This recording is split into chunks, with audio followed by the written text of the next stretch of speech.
following program is intended for listeners who are blind, have low vision, or another print disability that makes reading, holding a book, or turning a page difficult or impossible. Now, the content is copyrighted by the respective publisher. For more information, just visit us on the web at nfradioreading.org. And I welcome to you the Niagara Frontier Radio Reading Service. We now present a reading of articles and features from the USA Today for Tuesday, June the 16th of 2026. And your readers today are Jody and Alan Blackburn. And I'm going to start you right out on my front page. My article is The U.S. and Iran Finalize a Deal to End the War. Despite the agreement, though, key details, they do remain in limbo.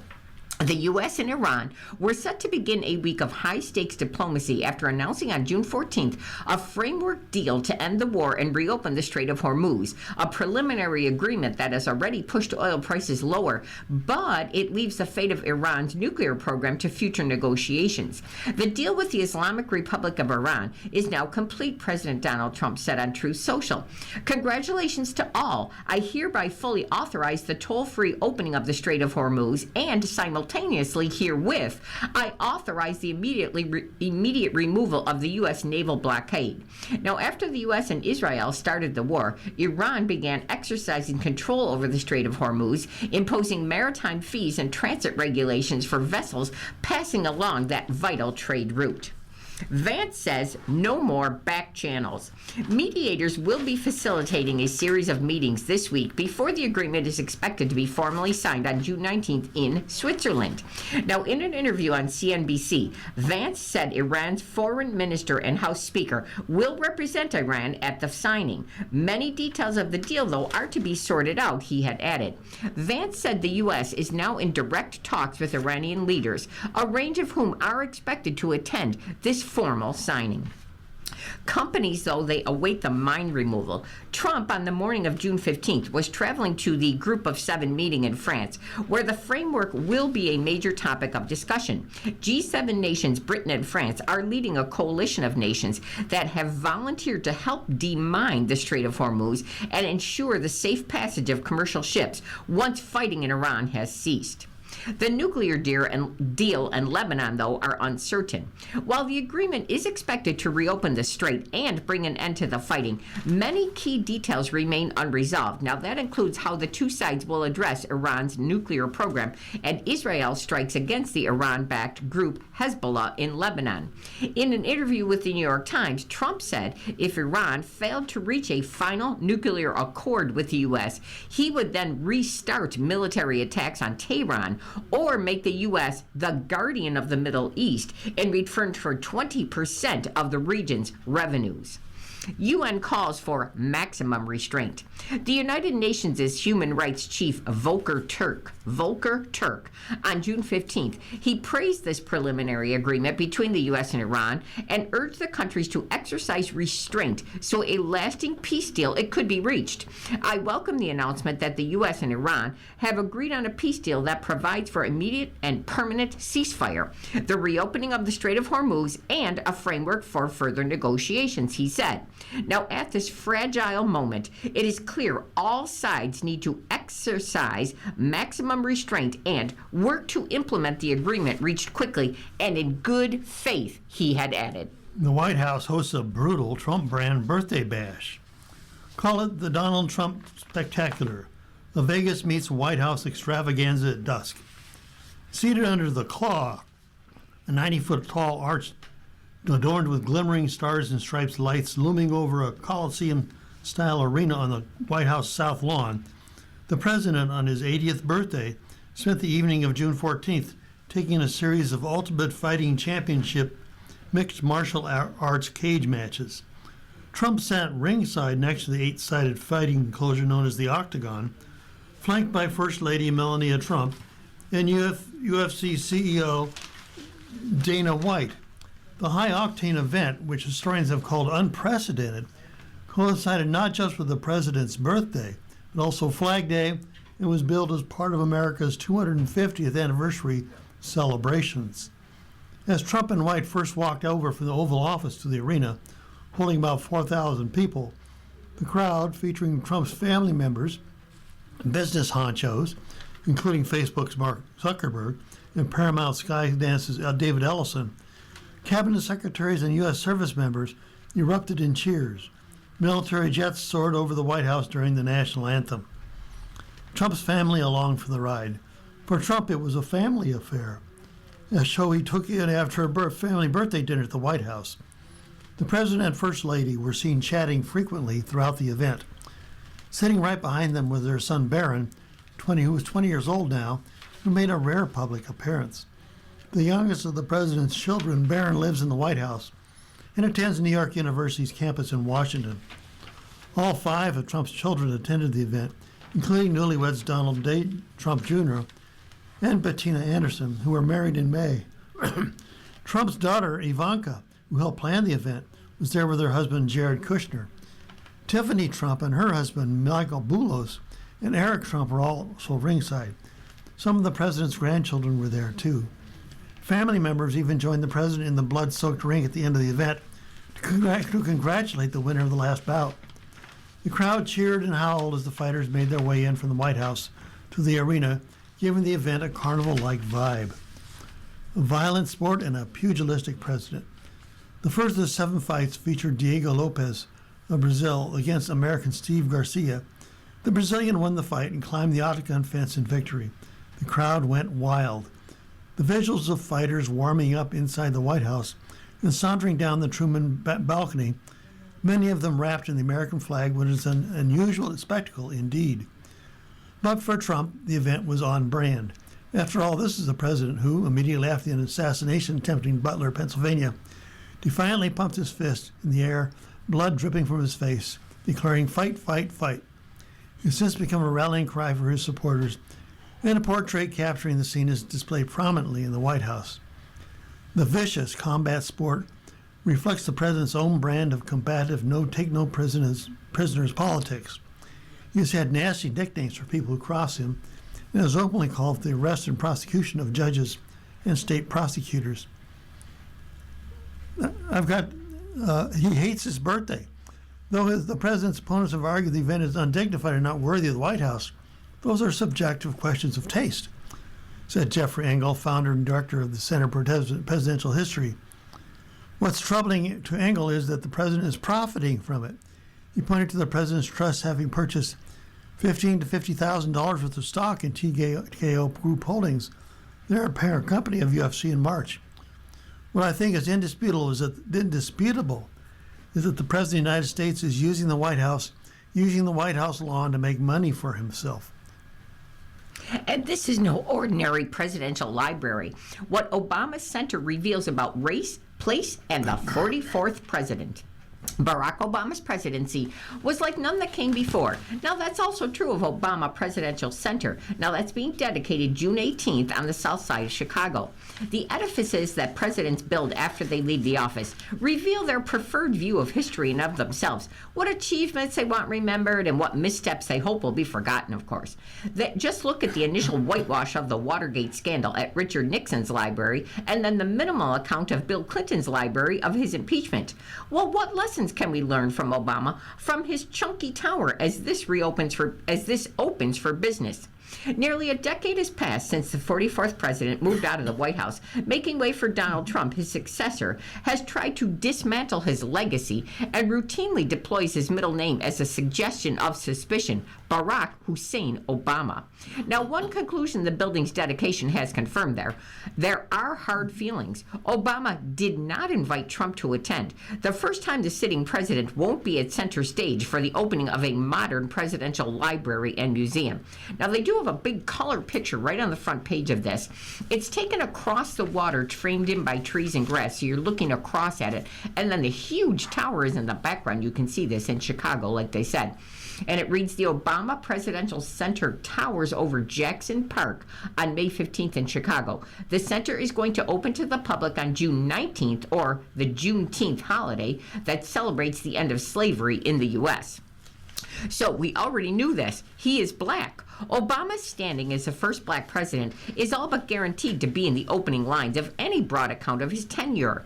But when he campaigned for the job and then served 2 terms, he generally did not spotlight that breakthrough in favor of broader themes. But now this Obama Center, it embraces the role and repercussions of his race, placing his presidency in the narrative of the nation's long journey for equality. And it's not really a library, they say. Obama has redefined what a presidential library has to include, offloading a fundamental part all his modern predecessors have had. So that is the library part. The Obama archives are planned to be the first presidential records that are fully digitized, available online from anywhere, a process that is now underway. The physical records of his presidential administration, which by law do belong to the American people, are held by the National Archives and Records Administration at sites in suburban Chicago and Washington. The center does include some exhibits that are classic features at other presidential libraries, though. There is a replica of the Oval Office, also seen at the Truman Library, the Johnson Library, and the Clinton Library, as well as a display of dresses worn by the First Lady at inaugural balls and other big occasions. And now they do have a picture of that also. They have a case full of beautiful gowns, you can see, all spotlighted with information there. And it reads like other presidential libraries, the Obama Presidential Center, it does display multiple dresses that were worn by the First Lady. Now, Obama Center, it is projecting a younger, hipper, and less stuffy vibe, he says. So, who said anything about Syria? The displays detail passage of the landmark Affordable Care Act and Obama's leadership during the mortgage meltdown that he inherited when he took office back in 2009, action credited by some economists with averting another Great Depression. But the references are limited on the administration's controversial response to the Russian invasion of Crimea back in 2014, when Obama offered condemnation and imposed sanctions, but did not provide Ukraine with significant military aid. And on his decision not to deliver on his threat to Syria, which used chemical weapons on civilians after he had warned that he would cross his red line. He called it a crime against humanity, but then he backed off of ordering military strikes. Even some supporters called that a mistake that damaged his credibility. He blames congressional opposition. Now, addressing the low points as well as the high ones, that has posed challenges, of course, for every president. Now back to his beginnings. And another change from the traditional, this center was designed to become a hub for its neighborhood. While there's no presidential library on the premises, there is a branch of the Chicago Public Library. The 19 acres in Jackson Park, it features a big playground, a track and field, outdoor grills. A hill has been made to order for sledding during Chicago's snowy winters, including at the behest of Michelle Obama, and she grew up less than 3 miles away from that. That's not to say everyone in the community was enthusiastic about it, though. The project was delayed by years by debate and lawsuits, including concerns about the takeover of lakefront land and the gentrification that could displace its current residents.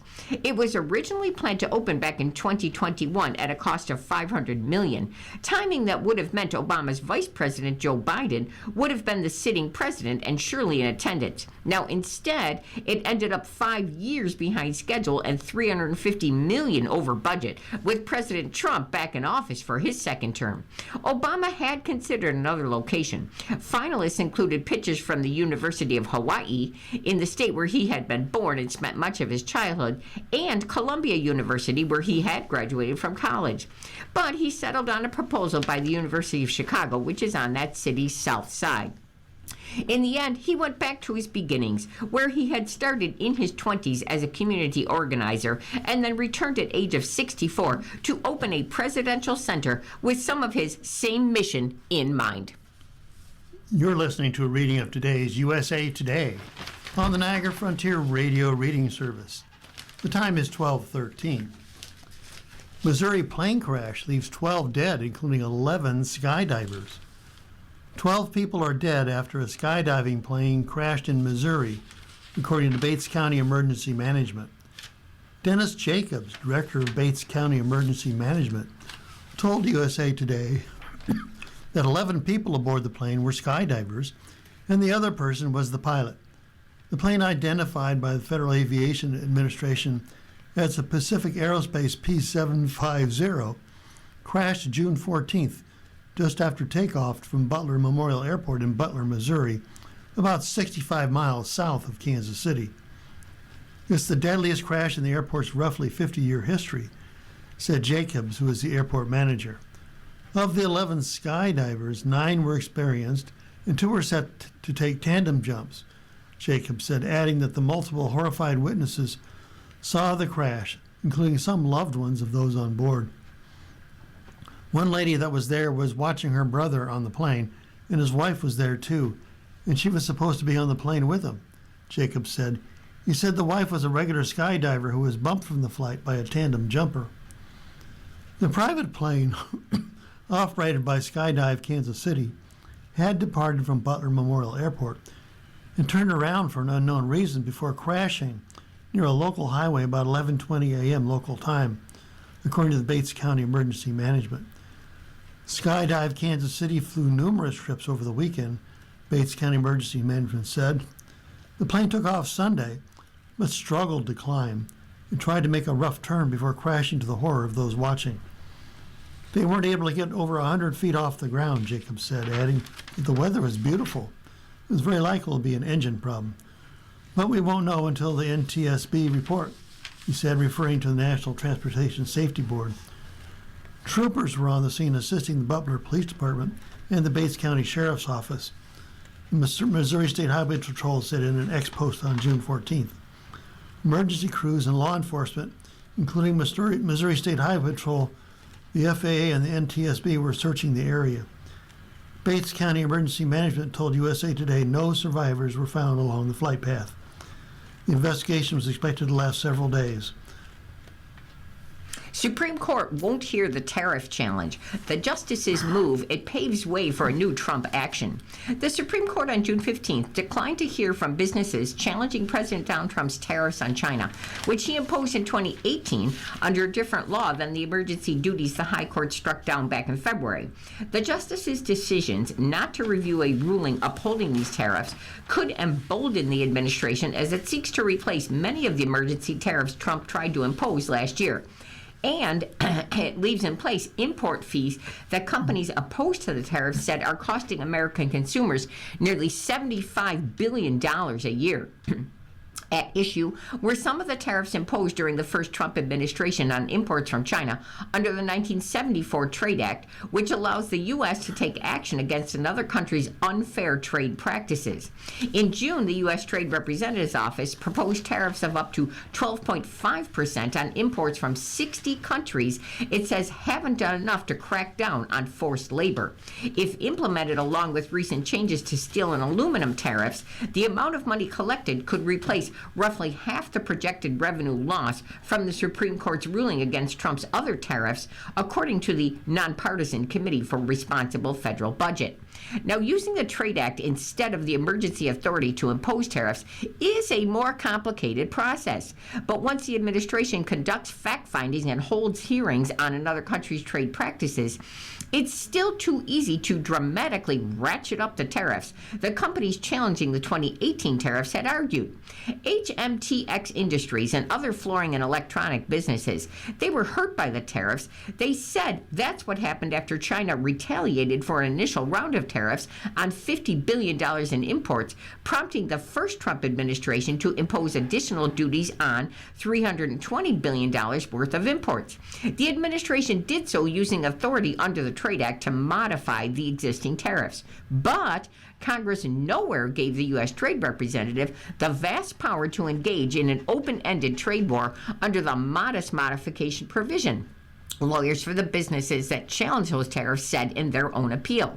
Now, they said the court should settle whether there are limits on the administration's ability to expand tariffs under the Trade Act, arguing it's all but inevitable that the government will use this loophole again. The administration countered that the law does not restrict its ability to respond to developments as long as the new tariffs are not radically transformative.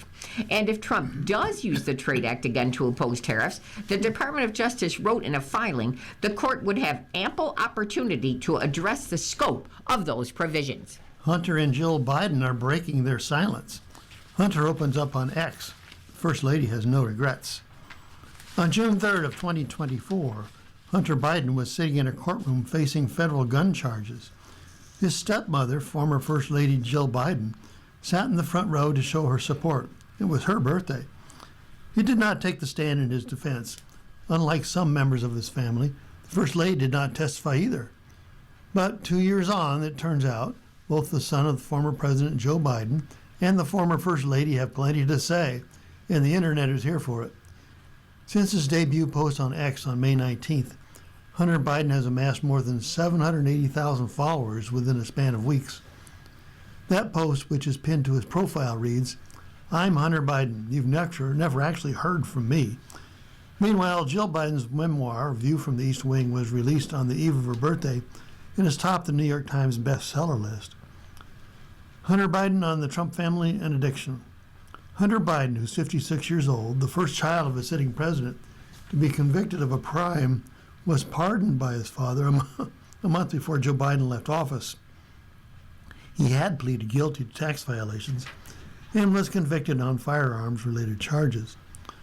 When an ex-user remarked, "I bet you are grateful for that pardon," Hunter said simply, "I sure am." On X, he has taken on President Donald Trump, who introduced the viral "Where's Hunter" line of attack during his campaign speech in 2019 to mock his business dealings in China and Ukraine. Trump's campaign even sold T-shirts with the phrase. The younger Biden has raised questions about Trump's sons, Donald Jr. and Eric, and their business ventures. He's taken digs at journalists. But the posts that have resonated the most on X have been the ones about his journey of recovery from addiction to crack cocaine. Almost 7 years clean and sober. Not a victory lap, just a fact. To anyone in the fight right now, it gets quieter. Not easier, quieter. In the quiet, you find out who you actually are. That's the part they can't take from you, he said in his first post on the subject. Responses came from people of all political stripes. "We're on polar opposites of the political spectrum," at Hunter Biden, wrote the user The Political Blonde. "But as someone who lost her baby brother to heroin, I've seen firsthand how hard it is. Well done, you survived." Some urged Biden to run for president. One ex-user asked what his campaign slogan would be. It said, "Let's take another crack with Biden," he responded. In her book, Jill Biden expresses regret for not discussing the addiction publicly during her time as First Lady, saying it was painful even to say the words. While recording her audiobook, she says when she had to say the line, "My son was a drug addict," she had a hard time getting through it. "It hurts," she said in an interview with NBC's Today, "and I wish I had spoken out about addiction, but having lived through it, it was just so painful." CNN's Jack Tapper doubts Jill Biden. CNN host Jack Tapper, who moderated the disastrous 2024 debate that torpedoed Biden's re-election bid, called Jill Biden out as the queen of omission in a video post soon after the release of her book on June 2nd.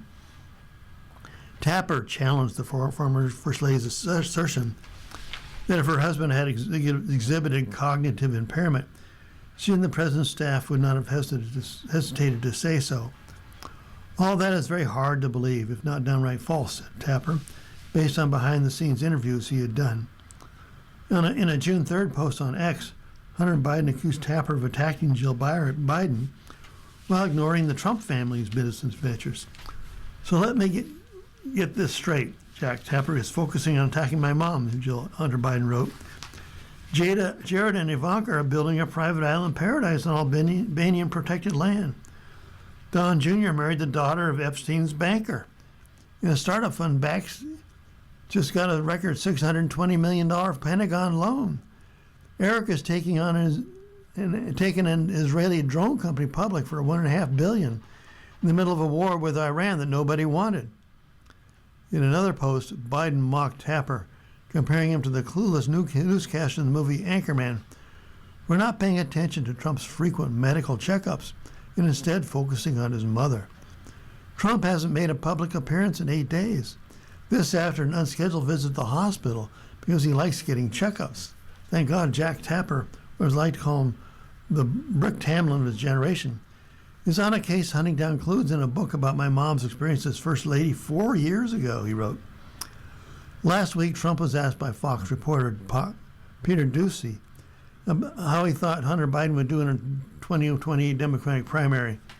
Trump responded by saying, the past has something to do with the winning an election. Biden was quick with his response. Wait, did he say checkered past? I'm 28 felonies, 6 bankruptcies, and an Epstein bromance short of his checkered past. Then he turned his fire toward Doocy, whom he described as a MAGA whisperer. I would like Peter Doocy to please ask the president when I get my royalty check for those Wears Hunter T-shirts. It's been 4 years now, and he's telling me the check is in the mail. As for his presidential aspirations, when California Governor Gavin Newsom, widely considered to be a 2028 presidential frontrunner, jokingly introduced Biden as presidential candidate Hunter Biden 2028 in his June 12th podcast, Biden made light of it. Here's the deal. I'll run, but only as your vice president, because the truth of the matter is the vice president's residence is a lot cooler. It's a lot easier job, too, he said. But back on X, he left a cryptic note just saying, no Democrat has won the White House this century without a Biden on the ticket. Britain unveils social media ban for the under 16s. This sweeping move limits gaming and live streaming. British Prime Minister Keir Starmer said on June 15th that he would ban social media sites for children under the age of 16 and impose restrictions on gaming and live streaming platforms in a fight back against big tech that goes farther than any other country. The sweeping changes will give kids their childhood back, Starmer said, outlining measures against platforms including Snapchat, TikTok, and Instagram, as well as gaming sites that allow strangers to communicate with children. It is clear to me a full ban is the right choice, he said. It will make a huge difference. It will make our children safer. It will make our children happier and give them more time, security, and freedom. Britain will use a similar model to Australia, which enacted a ban last December, the government said. It will cover platforms that also include YouTube, Facebook, and X, but messaging services like WhatsApp and Signal, those will not be included in the ban.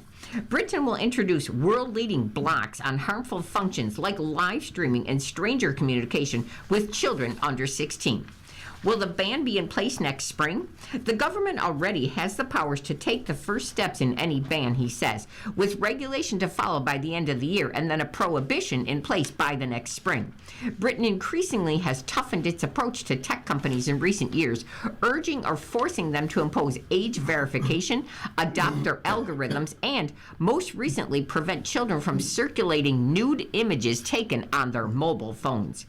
Australia was the first country to ban social media for children under 16, blocking them last December from platforms which were TikTok, Alphabet's Google.o, YouTube, and Meta's Meta.o, Instagram, and Facebook.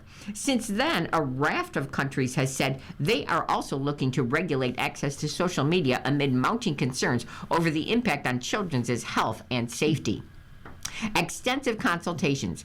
Britain has consulted teachers and parents and young people on these new restrictions, including a possible ban for those younger than 16, as well as curfews, app time limits, and curbs on what the government calls addictive design features. It received more than 116,000 responses from parents, industry, and young people. More than 83% of parents who responded said risks from social media outweighed benefits, while 90% backed a minimum age of 16 to access these social media platforms. While many parents and politicians back a ban, some psychologists have said there is no proof that it would work, and a group of school children in London told Reuters that they had a conflicted relationship with technology. And you're listening to a reading of today's USA Today on the Niagara Frontier Radio Reading Service. The time is 12:28, and it's on to the money section. America is falling behind on credit. The nation's collective bill stands at $1.25 trillion. American consumers are falling behind on their credit cards at levels not seen since the Great Recession era. Roughly 13% of the nation's credit card balance was at least 90 days delinquent in the first quarter of 2026, according to a report from the Federal Reserve Bank of New York. The figure hasn't ranged so high since 2011, when the nation was recovering from the 2008 financial crisis.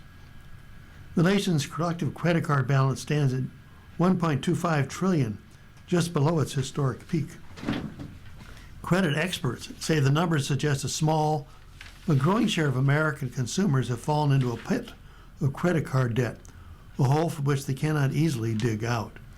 It points to increasing vulnerability among a subset of consumers, said Grace Zwimmer, a U.S. economist at Oxford Economics. It's not a matter of new consumers falling into delinquency, but rather consumers who are already in delinquency falling deeper into delinquency. A few years ago, America didn't have much of a credit card problem.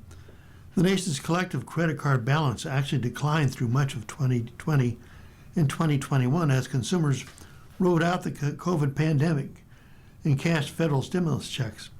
Credit card debt rose anew in 2022 and 2023 as inflation surged to levels not seen in 40 years and interest rates climbed. The national credit card balance topped $1 trillion in early 2023. The portion of that balance that was 90 or more days delinquent, a sign of cardholders falling behind, rose from 8% in the second quarter of 2023 to 10.7% in the first quarter and 12.3% in the first quarter of 2025. The delinquency rate now approaches its Great Recession peak of 13.7%, reached early in 2010. There's no question we are on a concerning trajectory. The average household owns $11,169 in credit card debt, WalletHub reports.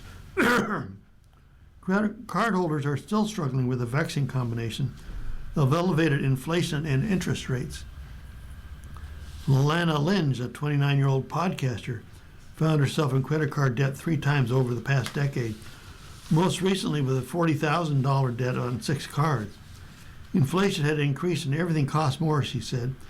Speaking in Bankrate's 2026 credit card report, I didn't adjust my cost of living or lifestyle at all. The average interest rate on credit cards shot up from 14.6% in February 2022 to a peak of 21.8% in August of 2024. Cards have remained high, averaging 21% in February 2026. Credit experts say the growing share of delinquent debts signals that a pocket of cardholders have fallen behind on their cards and may not be able to catch up. It's pointing to the fact that when people get in trouble, there aren't options for them to get out of trouble. Half of American credit card holders are doing fine. That crisis is playing out at a time when millions of Americans with credit cards are doing just fine.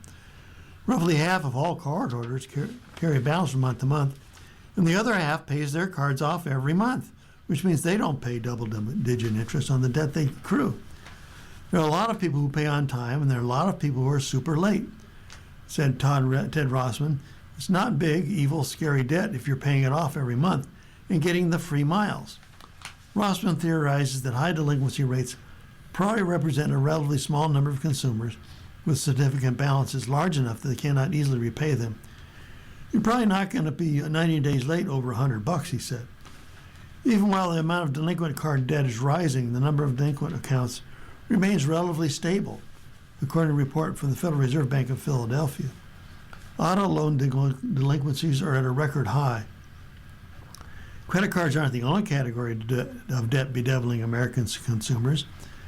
The share of auto loan debt that is 90% or more days delinquent reached 5.6% in early 2026, the highest rate on record. Car prices have risen dramatically in recent years, and auto loan rates are elevated. As a result, consumers are borrowing more money and taking longer to repay it.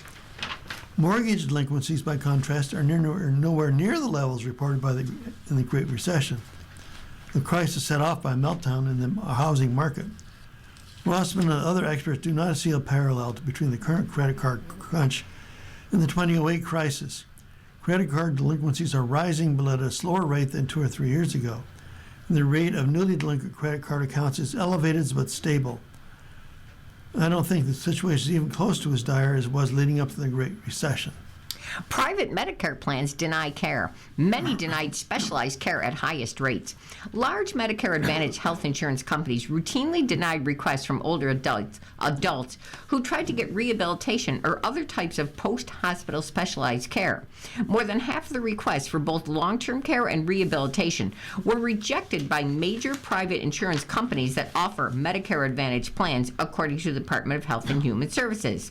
Private health insurance companies face scrutiny over the use of prior authorization. Now, that's a common industry tool to vet requests before allowing doctors or health facilities to bill for medical services. Senior advocates and nursing care industry officials say insurers use that cost-cutting tool to deny care to older adults in need, often shifting the financial and caregiving burden to their families. How United Health, Aetna, and other insurers have fared. In one report, the Inspector General examined 19 Medicare Advantage plans and how often they denied requests for long-term hospital care or rehabilitation.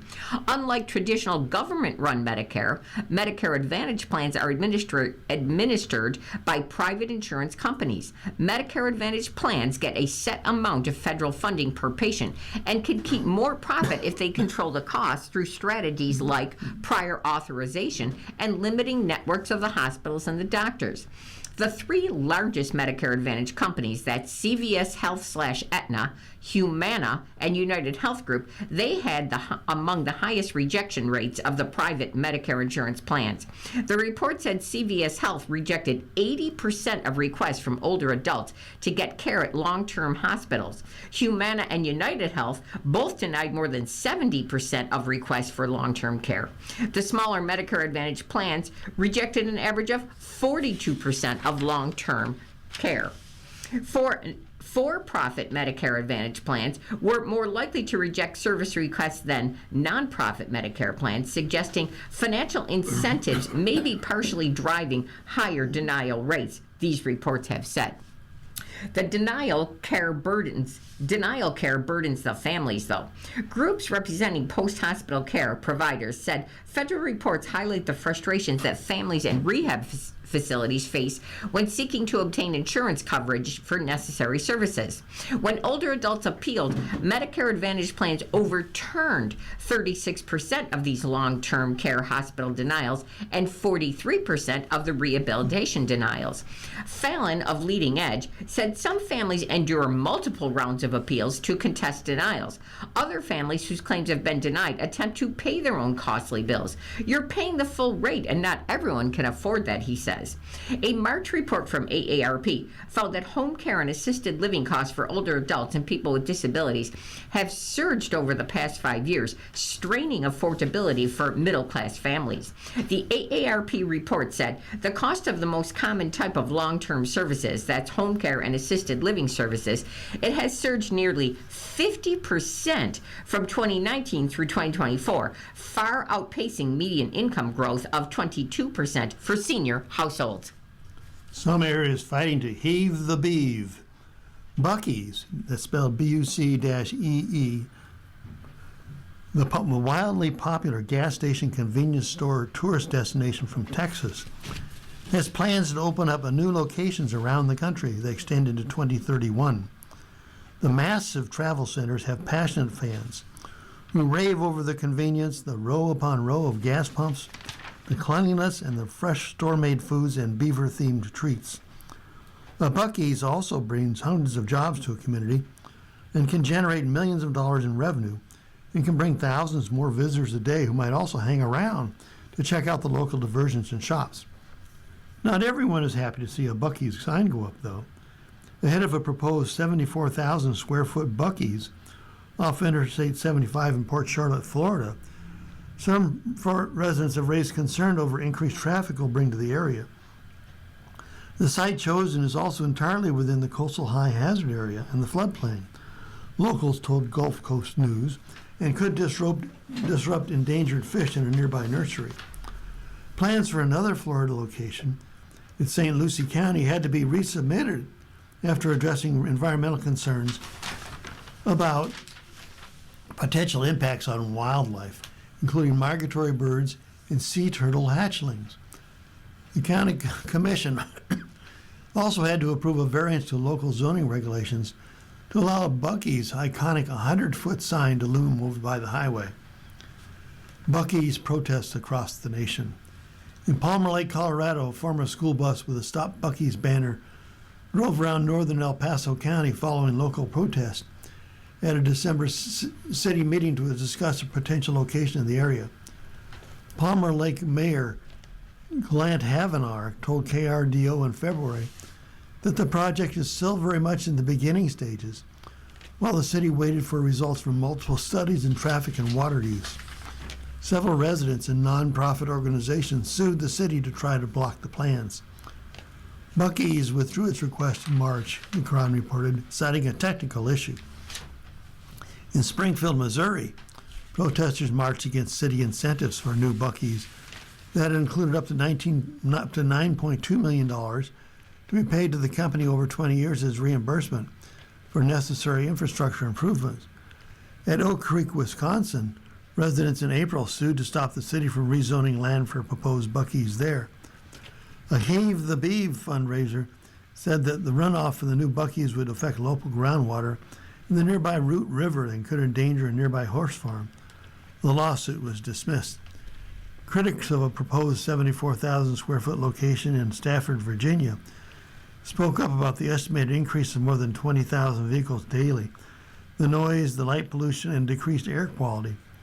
Stafford County Board of Supervisors approved the plans on May 20th. And why don't people want Buc-ee's? The common complaints about the travel centers with more than 100 gas pumps each are increased traffic, environmental impact, and the cost. Increased traffic. Buc-ee's attracts thousands of drivers every day, dramatically increasing the traffic in the area. Development often includes expanded or new roads and additional traffic lights. Environmental impact. Buc-ee's will consume over 10 million gallons of our precious water this year, the StopBuc-ee'sPalmerLake.com website said, with most of it going to non-resident travelers. Each Buc-ee's uses 100 to 120 gas pumps, stores hundreds of thousands of gallons of petroleum and other hazardous chemicals underground, increasing the chances for contamination of the local soil and water table. Emissions from the thousands of vehicles visiting Buc-ee's daily may affect local residents.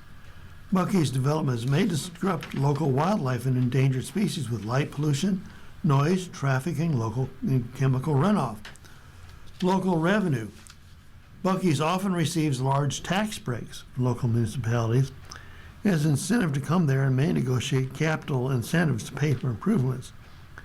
Buc-ee's generally offers gas at lower prices, which could hurt local gas stations without the same purchasing power. Local mom-and-pop stores may also fail to compete. Buc-ee's offers highly competitive wages and salaries, but its employee satisfaction rating at Indeed.com is just 2.5 out of 5. One review from a Florida employee said, at first glance, this job may seem desirable due to compensation and benefits, but don't be fooled. Employee paranoia is extremely high here to the point that it defines the culture. Buc-ee's also has some problems lately with dozens of locations receiving an F rating from the Better Business Bureau website. On May 26th, the U.S. Equal Employment Opportunity Commission sued the company after a Bastrop, Texas location forced a disabled cashier to remain standing continuously and fired him after he was unable to return to work. As plans move forward in multiple states, local officials and residents will continue to weigh the benefits of new jobs and revenue against the potential strain on infrastructure and the environment. And you're listening to a reading of today's USA Today on our Niagara Frontier Radio Reading Service. Our time is 12:43. Next up, we have USA Today's human resource column called Ask Johnny, which of course is written by our expert, Johnny C. Taylor. Use specifics to sift out the upsell from real skills. Here's our first question. I'm a hiring manager and I keep encountering candidates whose resumes look excellent, but their actual skills don't match what they claim in their interviews. So how can employers effectively verify real-world abilities without creating an overly rigid or discouraging hiring process? And this comes from Nia. Here's Johnny's answer to Nia. Answer. At SHRM, we have a term for what you're describing: skill fishing, or presenting credentials, skills, or experiences that don't fully translate into real-world execution. The truth is, this isn't new. Candidates have been overstating their abilities for as long as employers have been hiring. What has changed, though, is how easy it has become to use artificial intelligence to build a polished professional narrative that may or may not reflect genuine depth. So, how do you separate real capability from strong self-promotion? Start before the interview even begins. When reviewing applications, look for indicators that a candidate has invested in developing and validating their expertise. Relevant certifications, licenses, portfolios, or demonstrated project work that can provide a useful baseline. They're not foolproof, but they can help employers distinguish between someone who has studied a subject and someone who has actually practiced it. Now, from there, the interview itself becomes your most valuable tool. But don't let candidates get away with generalities. Ask them to walk you through specific examples of how they applied their skills that they claim. What was the situation? What decisions did they make? What obstacles had they encountered? And then what was the outcome? People with genuine experience, they tend to speak with specificity and clarity because they have really lived it. So here's the key. Don't stop at the first answer. Ask some follow-up questions like, what would they do differently? What trade-offs did they consider? What went wrong along the way? Real experience, it has texture. It includes setbacks, adjustments, and lessons. Someone relying on surface-level familiarity often struggles once the conversations move behind the rehearsed talking points. You can also incorporate practical assessments where they are appropriate. Now, that doesn't mean turning your hiring process into an obstacle course, but asking a candidate to review a case study or solve a realistic problem or perhaps demonstrate part of the work can tell you far more than another round of conversational interviewing. The best assessments mirror the actual demands of the role rather than trying to just catch someone making a mistake. And let me be clear, a rigorous hiring process, it doesn't have to feel adversarial. Strong candidates generally appreciate thoughtful questions and clear expectations. Higher performers want to know the organization values substance, not just presentation. Now, at the same time, employers should remember that hiring is about potential as much as it is about polish. Not every great candidate interviews perfectly. The goal isn't to eliminate every risk. It's to create a process that gives people a fair opportunity to demonstrate whether they can truly do that work. California's productivity growth powered the U.S. economy in 2025. California was the driving force behind U.S. productivity gains in 2025, according to the Bureau of Labor Statistics. In its report, Productivity by State, the agency said California's workers in privately owned non-farm businesses boosted productivity by 4.2%, trailing only the District of Columbia at 5.2% and Arizona at 4.4%. Even so, California's productivity had the most significant national impact. Why California had the biggest impact on U.S. productivity? California's economy is so large that its gains have an outsized impact on the whole country. Representing about 14% of national output, California had the largest influence on national productivity growth, stated the report. The state's 4.2% increase in labor productivity contributed nearly one-third of the 1.8% at the national level. Additionally, the productivity of California workers seems unaffected by the large corporations that have left the state in recent years, including Charles Schwab, Chevron, Oracle, SpaceX, and Tesla. What California's workforce looks like. According to the California Employment Development Department, the state had about 18 million total non-farm workers at the end of 2025. About 16 million were service providers, including retail, healthcare, transportation, food services, and leisure and hospitality. A little over 2 million workers were involved in construction or manufacturing. California workers produce more while working fewer hours. The productivity statistics are based on each state's share of the total current national output in dollars and not the number of hours worked. Apparently, workers in California are working smarter and not harder, as the number of hours they work has decreased over the past 2 years, according to the Bureau. People in the state worked fewer hours in 2025 than in any year since the pandemic. The report released May 28th also included long-term trends showing the data for 2007, 2025, and 2019 to 2025.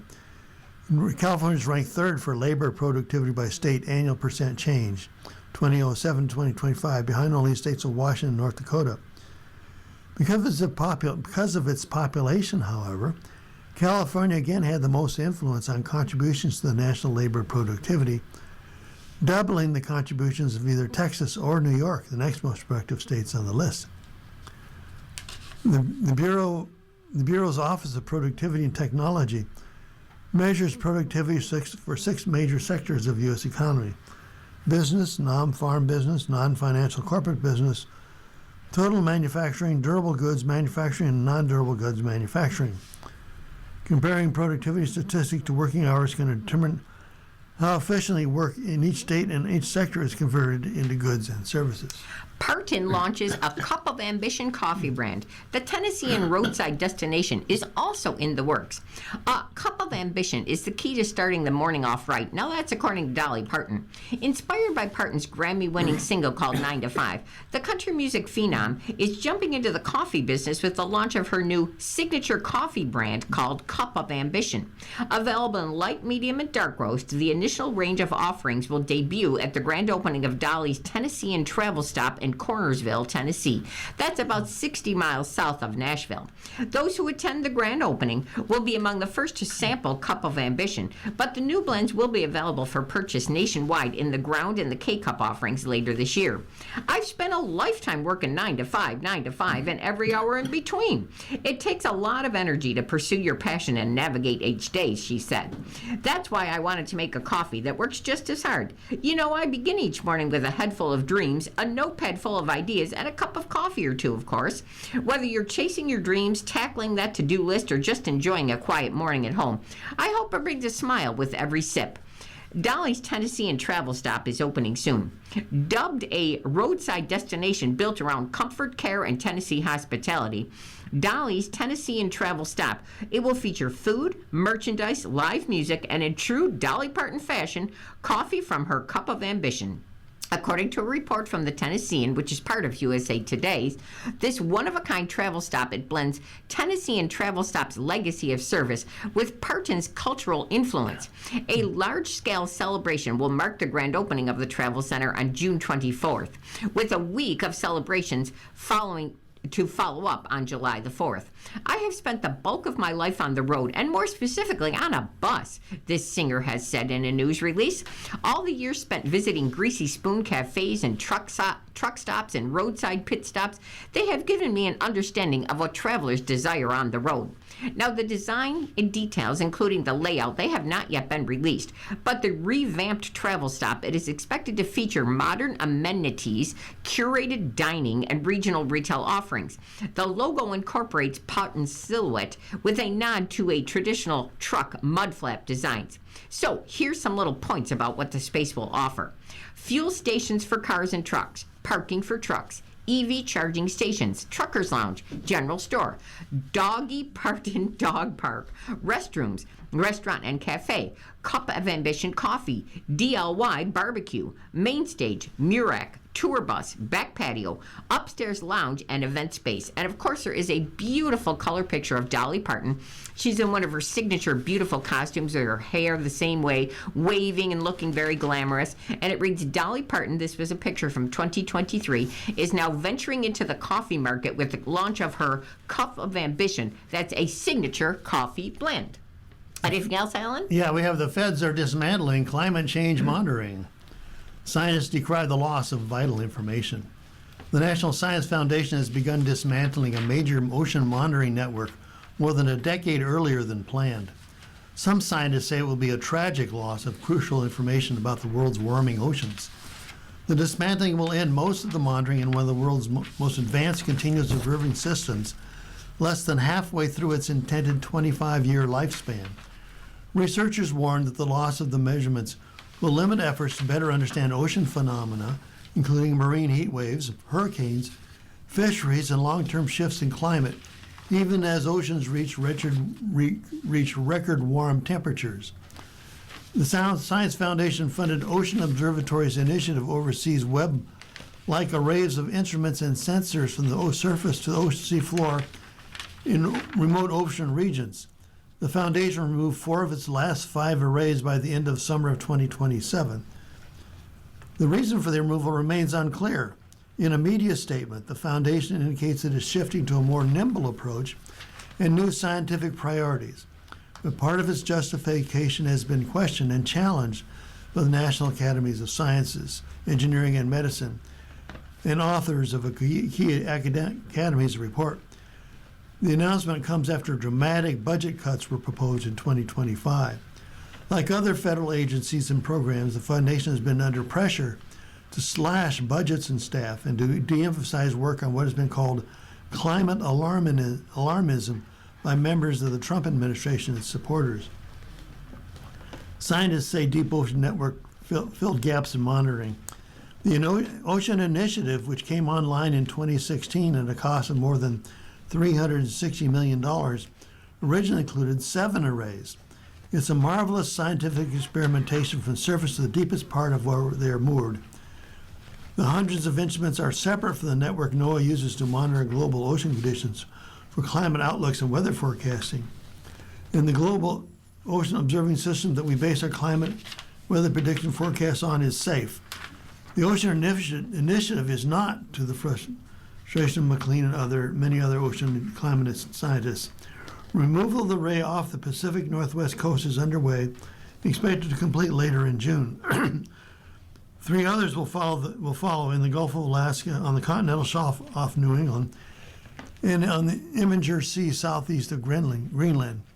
After dismantling only a cabled array that monitors seismic and volcanic activity along the Juan de Fuca tectonic plate off the Pacific Northwest will remain.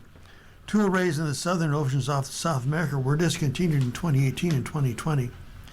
Though the Foundation said the decade of data produced by the initiative will remain online and accessible, real-time data streams and observing capabilities at those locations will come to an end. And you're listening to a reading of articles from our USA Today for Tuesday, June the 16th on our Niagara Frontier Radio Reading Service. We'll return to you for more readings just after this short break again. And your readers today are Jody and Alan Blackburn. Robert was a dedicated conservationist. You're probably using our website, a podcast player like Spotify or iTunes, a streaming service like Siro, or a smart speaker. Did you know that we now have a dedicated app that can be downloaded to any mobile device, like a smartphone or tablet, for free? App users can conveniently access our live stream and any episode of our podcast easier than ever. To download the app, just type NFRRS in the search window in the Apple App Store or in the Google Play Store. Contact us anytime if you have any questions by calling 716-821-5555, extension 5. Thank you.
We'll continue now with our reading of articles from today's issue of USA Today. Your readers are Alan Blackburn and Jody. it's on to the sports section. The Hurricanes whirl off with NHL's Cup crown. The coach was captain in 2006 when Carolina won its first NHL title. Rod Brind'Amour got to lift the Stanley Cup in 2006 as the Carolina's Hurricanes captain. 20 years later, he got to lift it for the first time as a coach. I'm so happy for these guys, he told ABC, after a series-clinching 3-0 win in Game 6 against the Golden Knights on June 14th. I wanted it as a player, I really wanted it, but I wanted for these guys as a coach. It means so much to see how happy they are. Brind'Amour's team finally broke through in his 8th year as Hurricane head coach and 3 series losses in the conference final. His hard forechecking system can be wearing, but Carolina got through the first 3 rounds in 13 games, so it had plenty of rest. And the coach made adjustments to get the team to rebound from a 2-1 series deficit against the Knights. Center Jordan Staal was named the most valuable player of the playoffs. Hurricane center Jordan Staal tied an NHL playoff record when he scored in each of the first 5 games of the Stanley Cup final. That led to him winning the Crown Smith Trophy as playoff most valuable player after a near-perfect Game 6. At age 37, Staal became the oldest player in NHL history to win the Conn Smith Trophy. Beyond the goal streak and the record, Staal was a defensive stalwart in the playoffs, shutting down Vegas star Jack Eichel, among others. Staal's streak, which came to an end in Game 6, tied him with Hall of Famers Ian Cournoyer, Jean Beliveau, and Maurice Rocket Richard, and Fred Cyclone Taylor. Staal picked up the second Stanley Cup title in his career. He also won with the Pittsburgh Penguins in 2009, setting the mark for the longest stretch between championships at 17 years. The previous mark of 16 years was held by Chris Saloy from 1986 to 2002. Staal got to lift the Stanley Cup first time as its Hurricanes captain. He handed off to Frederick Anderson, who helped the Hurricanes reach the finals with stellar play in the first 3 rounds. Staal sat next to Conn Smith Trophy and his children during his postseason news conference. After the questions ended, his daughter asked about him dropping the gloves with Ottawa Senators Captain Brady Tkachuk in the playoff opener. "Why did you punch that guy?" she asked. "Questions to that need to be answered, guys." Staal laughed and said, "I'll answer that later." Anderson was the second Carolina player to lift the Stanley Cup. The team captain gets to lift the Stanley Cup, and the biggest question is which teammate gets it second. The answer after Carolina's 3-0 victory, captain playoff MVP Jordan Staal handed it to goalie Frederick Anderson.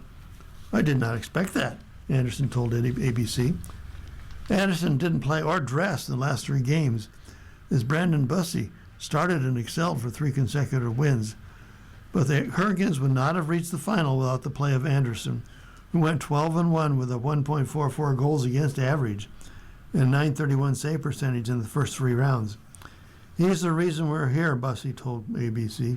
"He's a workhorse. I only got 3.5 games. He obviously deserves more of the credit. He worked so hard for this and grinded so long." Anderson, in his 5th season in Carolina, clinched a trip to the final with a Game 5 win against Montreal Canadiens soon after the death of Claude Lemieux, his longtime agent. Business curveballs, the FIFA Fan Fest. It's an early pain for Houston merchants. When Tony Williams showed up for work on June 12th at Gotti's, that's a popular Cajun restaurant in East Downtown, now they refer to that as East Doe neighborhood, she tried to park in her usual spot across the street from the restaurant, but was told that she would be towed. Now, it was hours before FIFA's World Cup Fan Festival opened to the public, and the area was crawling with festival workers and police officers who prepared to welcome soccer fans. But to Williams and other local business people, however, the environment is less accommodating. Edo's business owners located near the FIFA Fest say they were told to expect increased customer traffic. Instead, the tournament's opening week, staff and customers were struggling to navigate street closures and higher parking fees. I hope they change something, seriously, because this is hurting us, said Williams, the general manager at Gotti's. We expected it to bring us revenue, more business, more foot traffic, but it's not. It's actually hurting us.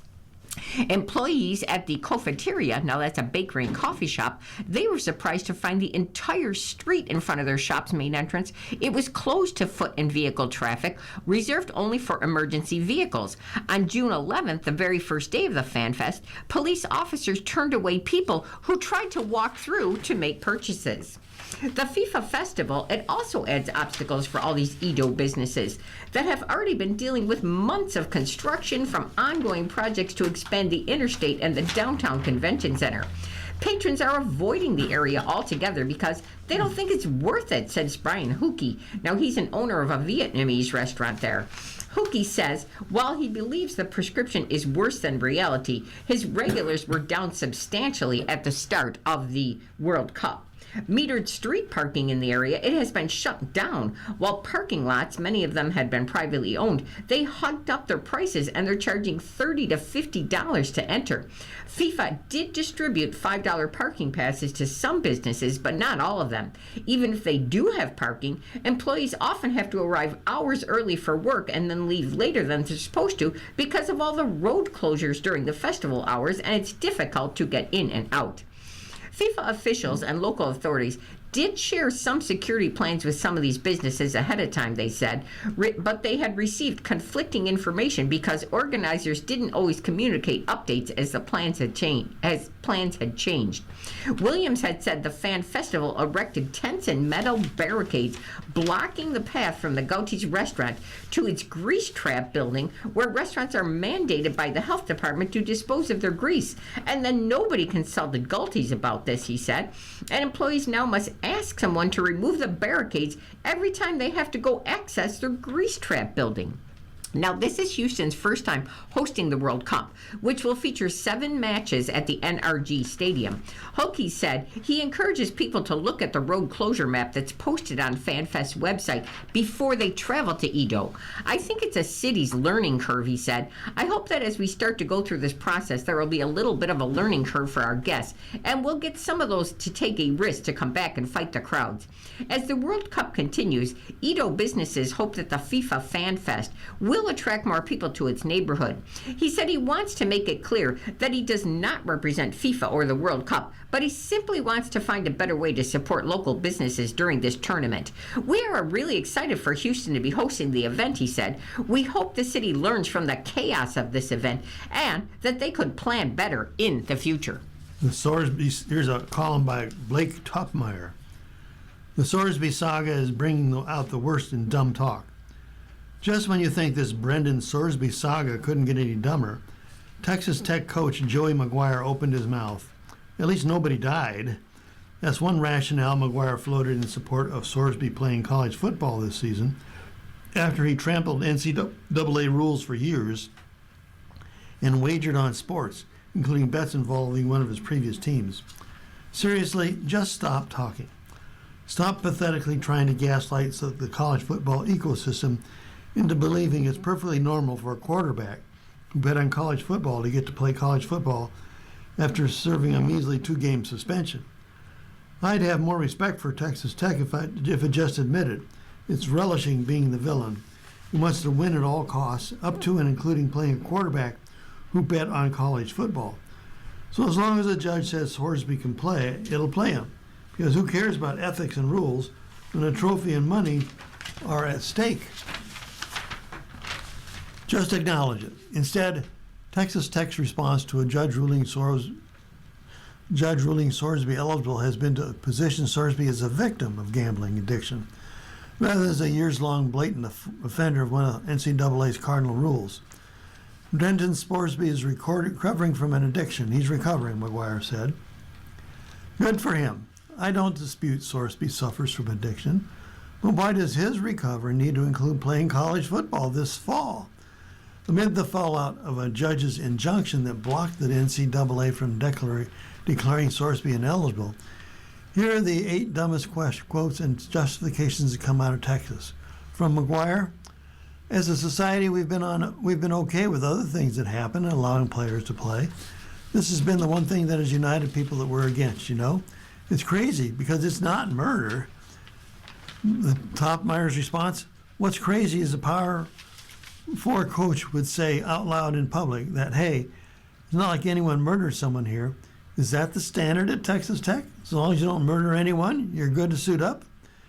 Never mind NCAA bylaws, I guess, or that athletes sign documentation before every season, say that they understand NCAA's gambling rules, and they report themselves if they broke the rules. Sorsby gambled for years. He bet on games involving his own team. He placed thousands of bets that shattered the NCAA's black and white rules on sports wagering. He attempted to evade detection. He didn't turn himself in. He got caught. Then he professed to having an addiction and entering a recovery program. And McGuire's response is to say that it's not like he murdered anyone. Mercy. Presumably, if a college athlete committed murder, he'd head to prison. But I guess there's no telling what some judge in Texas might do. After all, heading to prison instead of playing ball would cause probable and imminent harm to the offender. Judge Ken Curry said, Sorsby had demonstrated that he will suffer a probable, imminent, and irreparable injury if this court does not issue a temporary injunction because he'll be unable to participate as a member of Texas Tech University's football team. And Top Myers' response, wait a second. Isn't the point of the rules? They're meant to discourage prohibited activity. If you break the rules, you can expect consequences. At least that's what I learned in kindergarten. Maybe if I'd gone to law school like a good judge, I would have learned that breaking the rules cannot cause me any probable harm. And Texas Tech mega booster Cody Campbell to Outkick said, nobody boycotted Penn State a few years ago when that horrible situation happened there, you know. And Top Myers' response, Penn State didn't sue to avoid the consequences. What happened to Penn State was horrible.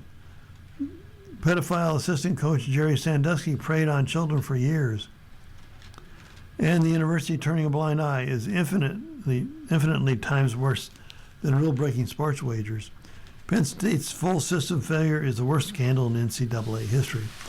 The NCAA dropped the hammer, including a $60 million fine and a multi-year postseason ban. Penn State accepted the sanctions and didn't appeal. The situations are incomparable.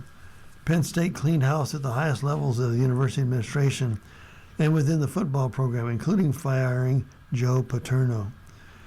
The NCAA sanctions were applied and not voided by the judge.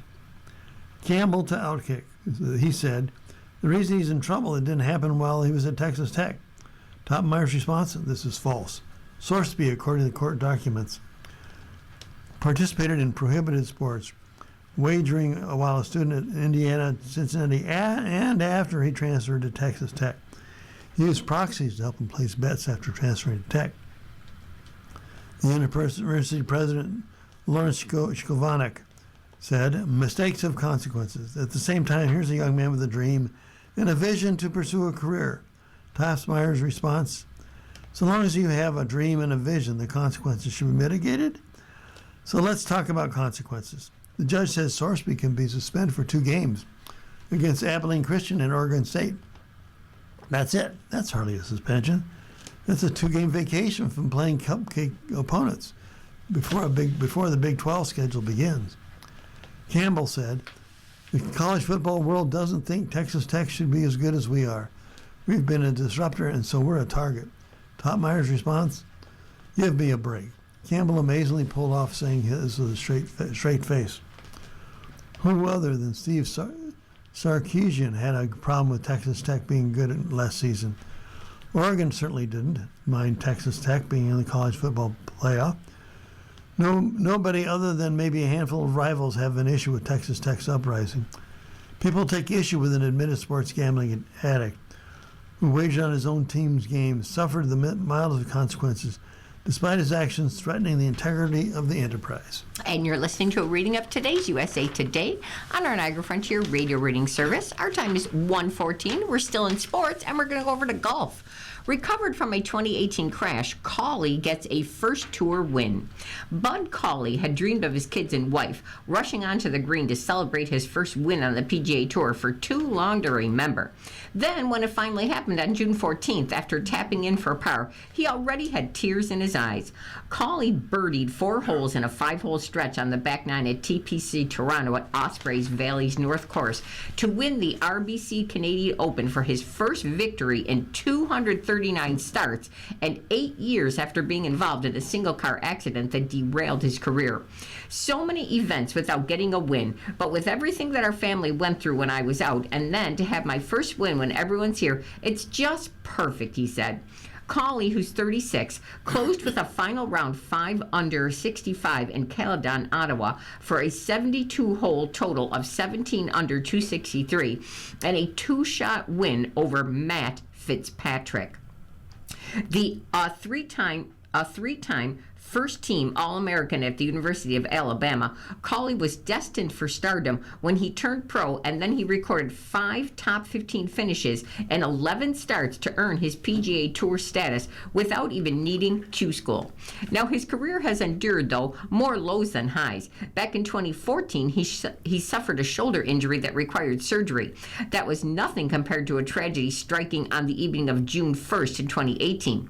After missing the cut at the Memorial Tournament, he was a backseat passenger in a single-car accident in a residential community near the Muirfield Village Golf Club. He sustained significant injuries: 6 broken ribs, a collapsed lung, a fracture in his left leg, and a concussion. He posted on Instagram that he felt lucky to even be alive. He then returned to golf in October 2018, and he qualified for the FedEx Cup playoffs in 2019 and 20. But in late 2020, complications arose with regard to his 6 broken ribs, which had never fully healed and had more surgeries and time away from professional golf.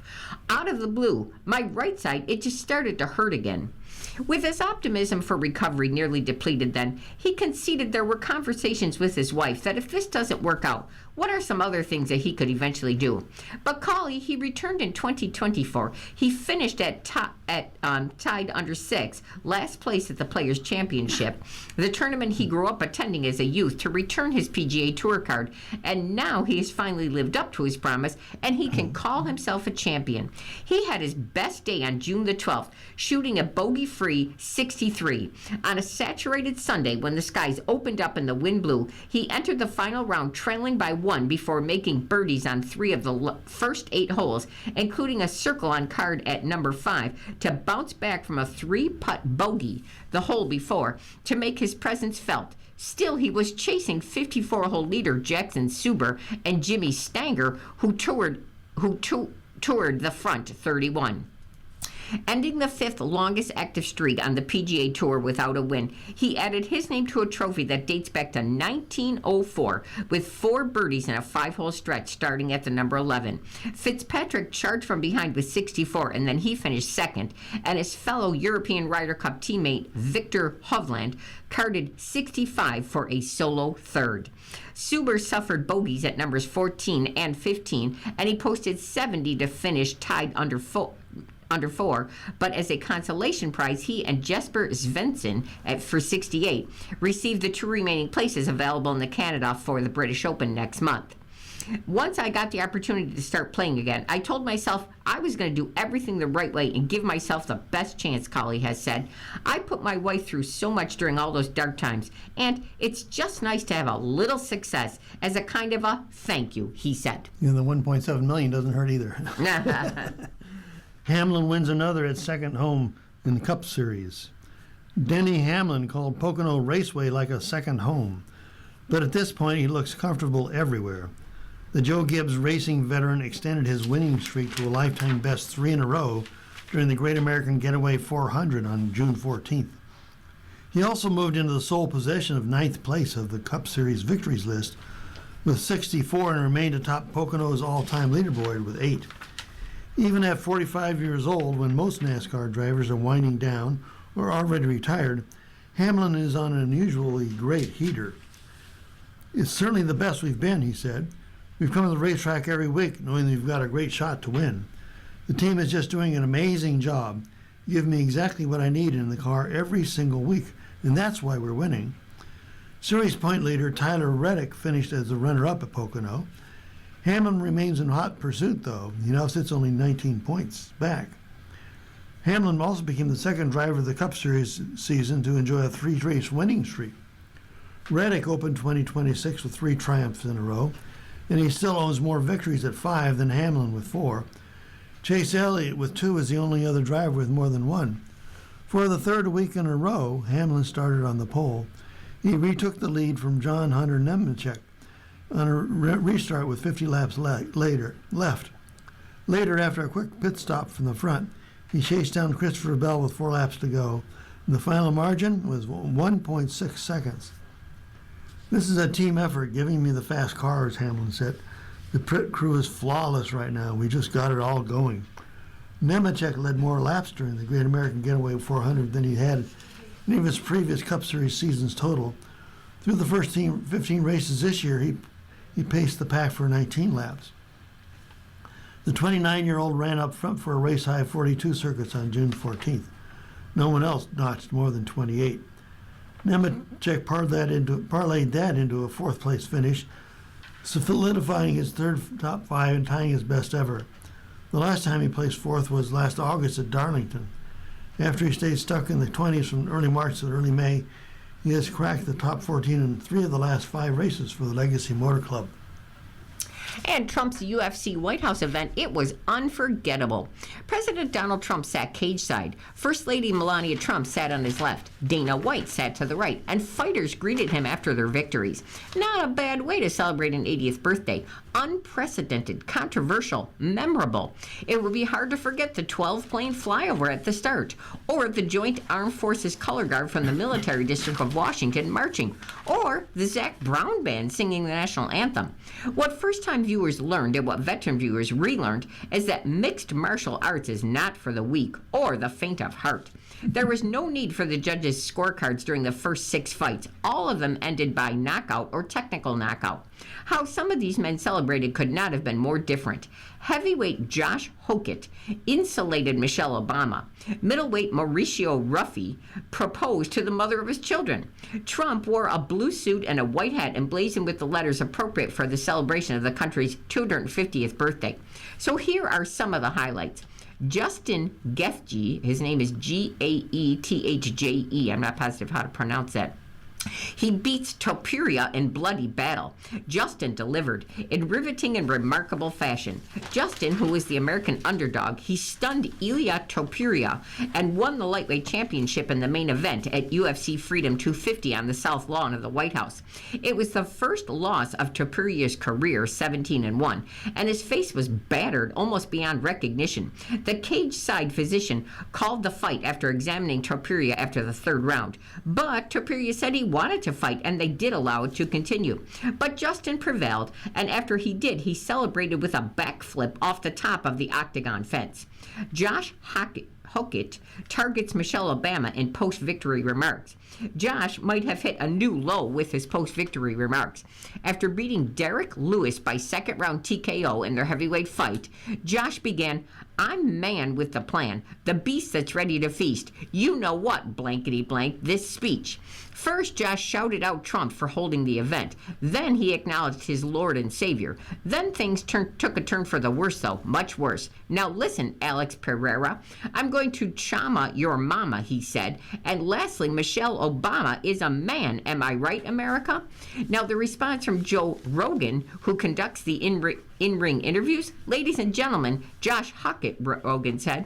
UFC White House features wedding proposal after epic knockout. It's a good thing Mauricio Ruffy didn't get his face bashed in by Michael Chandler and their lightweight fight. It might have foiled his plans. During Ruffy's post-fight interview after he knocked out Chandler, he proposed to the mother of his children. Ruffy looked out into the crowd, presumably where the mother of his children was sitting. Joe Rogan, who is conducting the interview, asked if Ruffy got a yes, and then he responded with a thumbs up. He said he previously did not have enough money to marry her. There's no question who's the best pitcher in the National League now. It was just a National League series in early June, and no, the 2 best pitchers in baseball this year did not square off against each other. Yet it's hard to minimize the symbolic power of the Milwaukee Brewers in Jacob Misiorowski's weekend conquest of Christopher Sanchez and the Philadelphia Phillies. Misiorowski pitched the game of his life June 12th, a one-hitter with 15 strikeouts, set all kinds of high watermarks for maximum velocity and utter bloodless efficiency. 2 days later, after the Phillies squared the series, Jackson Chourio jumped on the great Sanchez for a leadoff home run, jump-starting a series-winning 4-0 victory, dealt Sanchez his third loss in 15 starts. By the weekend's end, the Miz had a firm lead over Sanchez, who posted a 55-inning scoreless streak, a record for a left-hander this month in virtually every key pitching category. And the Brewers clawed their way to a number 2 slot in the Major League USA Today Sports Major League Baseball power rankings. I'm happy for the guys to be in a battle like this with a team built for the World Series, says Brewers manager Pat Murphy. This is what this whole thing's about, to be in these environments as much as you can and keep your poise. So here's the look at the updated USA Today rankings. Number 1 is the Atlanta Braves. The second injured list stint for Ronald Acuna due to a barking hamstring. Number 2, the Milwaukee Brewers. Kyle Harrison overcomes a 10-run Vegas debacle to outpitch Christopher Sanchez. Number 3, the Los Angeles Dodgers. One of these times, Yoshinobu Yamamoto will get his no-hitter or a perfect game. Number 4, the New York Yankees. Now 14-10 against American League East after a winning series in Toronto. Number 5, the Tampa Bay Rays.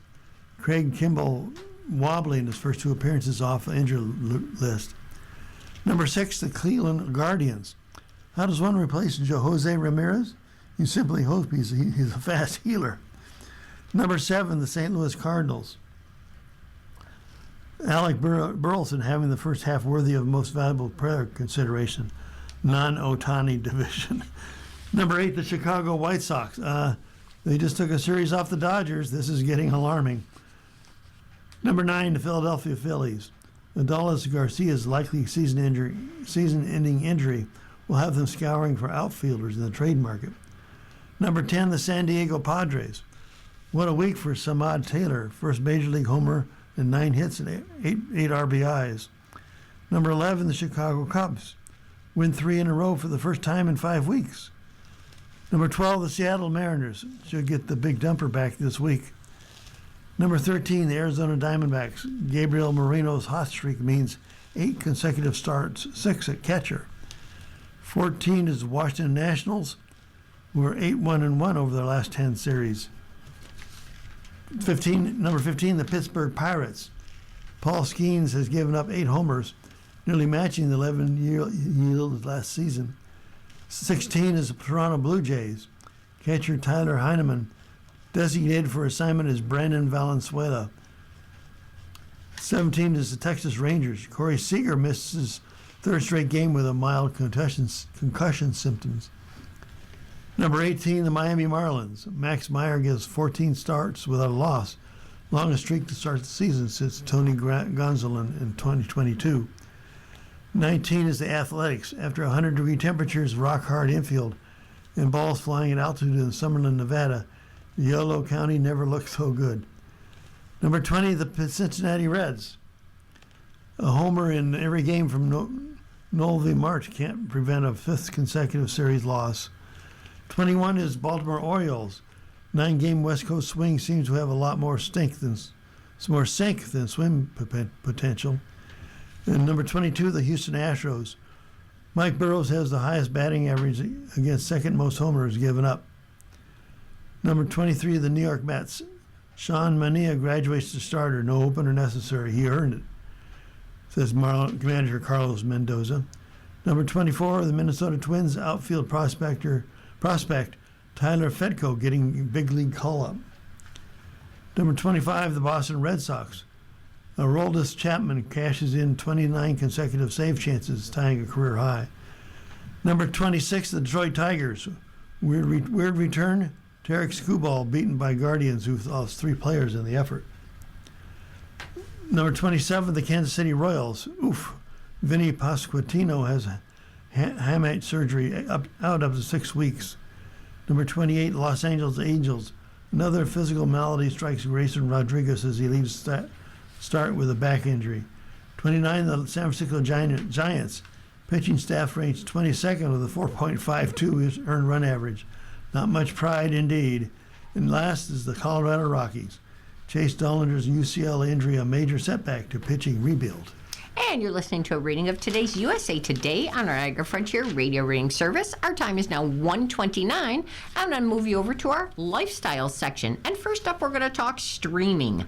Maternal Instinct, it offers lessons from a gruesome case. But here's a warning. This story will contain details from Maternal Instinct. Now, that's Netflix's new true crime documentary that is now streaming. When Maternal Instinct director Jessica Dimmock decided to tell the story of Taylor Parker, that's a Texas woman who murdered her pregnant friend and tried to steal her unborn child, she wasn't interested in simply rehashing the facts of this gruesome crime. The case made headlines in October of 2020 after Parker killed Reagan Simons Hancock at her home in East Texas, cutting the expecting mother's unborn child from her womb. Before the murder, Parker, unable to bear children herself, followed a hysterectomy, staged her own pregnancy for months. She even sported a fake belly, fooling her then boyfriend, Wade Griffin. Parker planned to pass Simons Hancock's daughter off as her own, but the baby also did not survive. The case eventually went to trial, and Parker was then sentenced to death row. Maternal Instinct, which is streaming now, it documents the events leading up to this ghastly murder, but it also shines a light on the people who knew Parker and suspected something was off. The documentary also features interviews with Simons Hancock's grieving family, who are still grappling with this unimaginable tragedy. What I really wanted to do was include the perspectives of people that it affected most, she said. How did Wade feel about it at the time? How does he feel about it now? How is Reagan's family altered forever? So here's some questions they asked the director. I'd like to talk about the first 5 minutes of the film, which uses a body-worn camera footage, when it's not yet clear exactly what crime has taken place, if you're not familiar with the case. As a viewer, it's very captivating and very powerful. How did you decide to introduce your film this way? And here's her answer. I really feel like it's emotionally accurate with how the crime happened. You know, something very off is happening with Taylor, but you don't know what she's going to do. I felt like it was important to preserve that. The thing that you know is that her ability to have a baby in her lap, it's not adding up. What she does to get there is the more unexpected part. Question: what was it like interviewing Wade, that was Taylor's former partner? And the answer: I was so honored and grateful that he would talk to us about what he went through. It was really hard to bring him through that. The memories are muddled. There are things he doesn't totally remember. The trauma is there, to be sure. Question: in the documentary, Simons Hancock's mother, Jessica Brooks, recounts going to her daughter's home after the murder on October 9th of 2020 and the horrific sight that she witnessed. What was it like getting her to speak about this tragedy? And here's the answer. They are such an exceptional family. They're strong and they're coming from the right place. They only do this to remember Reagan, to talk about Reagan, to talk about what happened to her. They want nothing out of this other to explain who she was, how much they loved her, and how they will never be the same. She is strong beyond words, and they have an incredibly supportive network between them. And last question: what do you want your viewers to take away from this film? The answer: there's a few things. One, this is not a film about your gut. This is not to blame any of the people who participate. I think they would agree with the statement that your intuition is trying to tell you something, and you can be manipulated into not listening to it. It's also about laws that failed Reagan's family. The medical practitioners aware of her hysterectomy can't break laws because those laws are there for a reason. But they did know something was off, and they could not say anything. They could not warn any more specifically. I also want people to remember Reagan. She was this young, beautiful, loving, and loved mother who was just completely ripped from the earth, like she was struck by a bolt of lightning. It's unfathomable that someone could have done that to her, and I hope that she's remembered for not just this crime, but for an amazing wife, sister, daughter, and mother. Rodrigo turns pretty sad into pretty catchy hooks on her new album. Olivia Rodrigo's girlishness is her superpower. She recently turned 23, but feels as if even 30 years from now, Rodrigo will still be all smiles and waves in baby doll dresses. But as fans already know, that perky veneer is often as a shroud over her aching vulnerability, which is spotlighted with intensity on her melodically mature third album, which is just out now. The mouthful of a title, which is "You seem pretty sad for a girl so in love," actually is perfect if cumbersome. These 13 songs swing from the giddy rush produced by the boy with the floppy hair who takes her out to dinner, to crushing uncertainty, to yes, sadness on What's Wrong with Me featuring Robert Smith of The Cure, which is not to confuse with Rodrigo's song The Cure, or her name checking the bands Just Like Heaven and Dead Drop, the Galloping's first single from the album. Romance, it seems, makes Rodrigo sad, especially when longing for her partner on Maggots for Brains. I'm a sad chill of a woman, that's the thing that happens when my baby goes away. But she also basks in flirtation, as in heard on the Popalicious Drop Dead, with that swifting descriptor of her beau looking like an angel on the walls of Versailles, among the best of her still burgeoning career. Rodrigo isn't an esoteric wordsmith, but that's exactly what makes her so likable. Her diary entry-style lyrics highlight her relatability, and coupled with a voice that imbues those words with breathy passion, she continues to stake her claim among young pop rock royalty. Here are some of the best songs on her album You Seem So Sad for a Girl So in Love. What's Wrong with Me? Rodrigo has often spoken of her adoration of The Cure, so why not tap Smith, the governor of gloom, for her first recorded collaboration? Though the lyrics suit the downer of the title, it's like somebody put a weight on my chest. I should talk to a friend, but I can't get out of bed. Musically, it's a gorgeous synth bop. Rodrigo also similarly nods to the Killers' Mr. Brightside with the line, "My head is spinning and my stomach gets sick," part of the sublime chorus featuring Smith. The Cure leader and Rodrigo make an unconventional match on paper, but their shared acknowledgement of how the pining is the hardest part that exemplifies their kindred spirits. The Cure, where Drop Dead picked up the fuzzy pace of previous barn burners, Bad Idea, Right, and Good For You, the second single, highlights some of her most introspective songwriting. This is the song starts to roll with strummed guitar chords and Rodrigo's near-whispered vocals. It kicks into a sumptuous chorus laden with strings and vivid imagery about heads full of poison, hearts full of doubt, and toxins in bloodstreams. A love story tainted by insecurity. My Way. The whizzing keyboards and propulsive beat are reminiscent of Avril Lavigne on this taut pop rocker as Rodrigo douses her foe with snark and serrated guitar riffs. And now we're going to talk movies. At mid-year, these are 2026's 10 best movies so far. Adore science fiction, horror, and cartoon beavers? You might be having the best movie year ever. We're not even halfway through 2026, and we already have some standout films that any discerning cinephile would love, and from all sorts of different genres. So here are 2026's best movies so far, definitively ranked. At number 10, they have the movie Nirvana, the Band, the Show, the Movie. Don't hold your breath for a Back to the Future reboot. Instead, be glad that this scrappy Canadian comedy exists.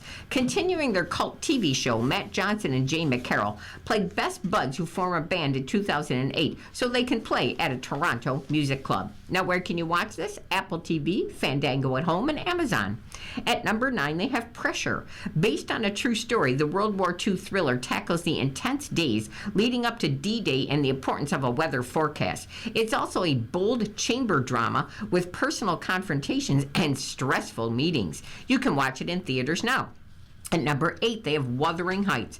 Sure, it takes enough liberties with the original source material that it might make an Emily Bronte's nerd head explode, but still, it's impossible not to be pulled in.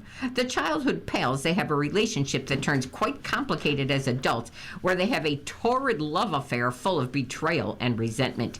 You can see that on HBO Max, Apple TV, Fandango at Home, and Amazon. At number 7, they have 28 years later, The Bone Temple.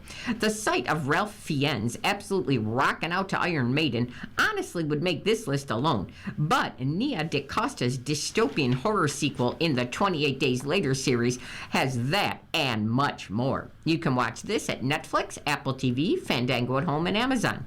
Number 6 movie, epic Elvis Presley in concert. We can't go see Elvis Presley live on the stage, but Baz Luhrmann gives us the next best thing, making the king an electric and vital icon. This essential documentary/concert film showcases never-before-seen footage of Presley at the peak of his musical powers during his 70s Las Vegas residency. You can watch that on Paramount Plus, Apple TV, Fandango at Home, and Amazon. Movie number 5 is Hoppers. This animated sci-fi comedy, it's pretty audacious and subversive for a Pixar movie, but as in the studio's best, it still hits you right where it feels. You can watch this on Disney Plus, Apple TV, Fandango at Home, and Amazon. Movie number 4 is God Is. In Alicia Harris's darkly funny and touching revenge film, a pair of twin sisters, that's the mean Racine and the emotional Anaya, are tasked by their dying mom to kill their father, who literally scarred all 3 of them for life. You can watch that on Apple TV, Fandango at Home, and Amazon. Movie number 3 is called Disclosure Day. Steven Spielberg's alien oeuvre speaks for itself. E.T. anyone? And the latest, that doesn't disappoint.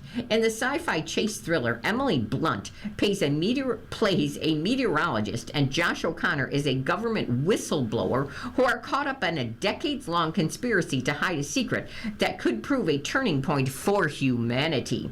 Their characters also discover a shared connection in a heady tale that's much more about us than it is about extraterrestrials. Now you can watch that in theaters now. Movie number 2 is Obsession. Curry Baker's Art House Chiller is the year's biggest box office story, pulling in more than $225 million worldwide on a $750,000 budget. It's also an excellent and joyfully unsettling horror movie. In this gory and gonzo take on the monkey's paw trope, Michael Johnston is a young, lovelorn guy wishing his co-worker would love him, and Inda Navarrete has a star-making turn as the crush who turns into his girlfriend from hell, with tortured and terrifying sides alike. And where can you watch this one? It's in theaters now. And finally, for movie number 1, they have picked Project Hail Mary. Ryan Gosling plays an accidental astronaut in Phil Lord and Chris Miller's stunning, rousing adaptation of this Andy Weir novel. When the sun dims and the Earth is in line for a new ice age, middle school teacher Ryland Grace is recruited to help figure out why and is rocketed to space on a desperate attempt to save mankind. It's not his idea, mind you, but he does wind up making a cosmic BFF in Rocky. That's a chatty alien engineer in a movie that brings awe and wonder back to good old sci-fi. And where can you watch this great movie? You can watch it on Apple TV, Fandango at Home, and Amazon. You're listening to a reading of today's USA Today on the Niagara Frontier Radio Reading Service. The time is 1:42, and here's an article about streaming stuff. Every year after season finale has people talking. A warning: close your ears if you don't want to hear something that you don't, anything that contains spoilers for the season 1 of Every Year After, which is now streaming in Prime Video. After weathering such tempestuous waters at Barry's Bay, is smooth sailing in store? Every Year After, Prime Video's adaptation of Carly Fortune's beloved 2022 novel, Every Summer After, which is now streaming, depicts the slow-burning romance of teenage neighbors Percy Fraser, played by Sadie Salvero, and Sam Florek, played by Matt Cornett. Its eventual demise and potential revival over 8 episodes. It feels like their souls are kind of made of the same thing, Soverall, who's 24 years old, tells USA Today. It feels like they're just constantly drawn back to each other, and their thoughts are always laced with each other. Starting in 2011, Percy and Sam savor summers together in the quaint Canadian town. After years of friendship, things take a romantic turn. But when Sam is overwhelmed with his college workload, he breaks up with Percy, and that's where things take a turn. What did Percy do? Is it forgivable in the actor's eyes? Utterly heartbroken after the breakup, Percy sleeps with Sam's older brother, Charlie Florek, who's played by Michael Bradway. Salvero says she can understand the emotions that led to her character's decision. I think she was coming from a place full of a lot of frustration and a lot of hurt, and a lot of darkness, she says. I think in that summer, Charlie was like the sun for her. He was there for her. He distracted her and was really kind. I think they were both feeling very lost, and they found a lot of solace in each other. Percy and Charlie vowed to keep their indiscretion a secret.